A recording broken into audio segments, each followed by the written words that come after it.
Joining us now for more is former U.S. Ambassador to Poland, Georgette Mosbacher. It is great to have you on, Ambassador. Thank you. Nice to see you. We're also rejoined by former U.S. Ambassador to Germany, Rick Grinnell. Tell us what you think about Donald Trump's plans for NATO if he's elected in 39 days. Let me first debunk some myths. The idea that Trump is not a supporter of NATO. Let me be clear on this. The reason that this has been misinterpreted, or possibly on purpose, I can tell you, as ambassador to Poland, the one first and foremost thing that's important to Trump is protecting the American taxpayer.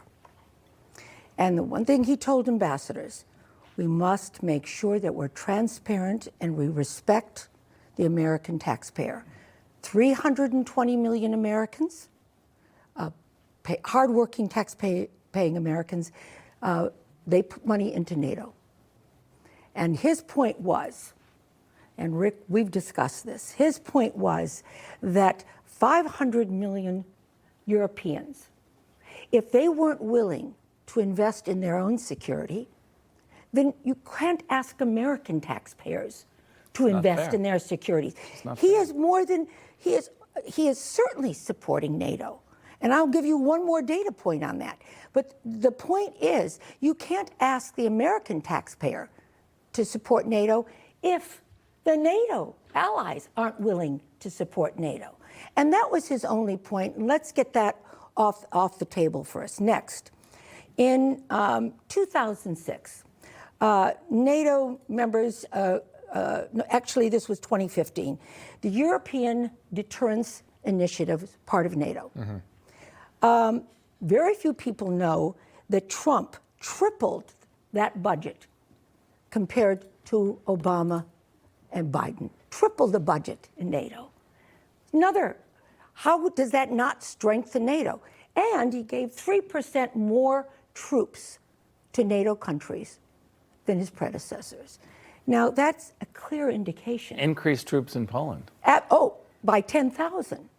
And to that point, when I went to Poland, Trump said to me, I want you to strengthen the eastern flank of NATO. That's what he told me to do. Ambassador, could I ask you, do NATO leaders, would they welcome a second Trump presidency based on your experience and your read on the situation? That's a very good question. I think the more enlightened ones certainly would. Certainly Poland's up to 4%. They understood, given the fact that we put 10,000 more troops there. We put the 5th Corps headquarters up, which is now going to be a permanent base forward. And Obama canceled the Aegis Ashore missile defense system. Trump said, get that on track. It is now operational. These are all these things strengthen NATO.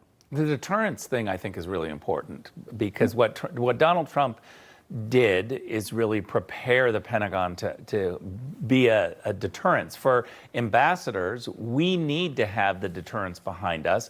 But remember that peace through strength is a celebration of the State Department.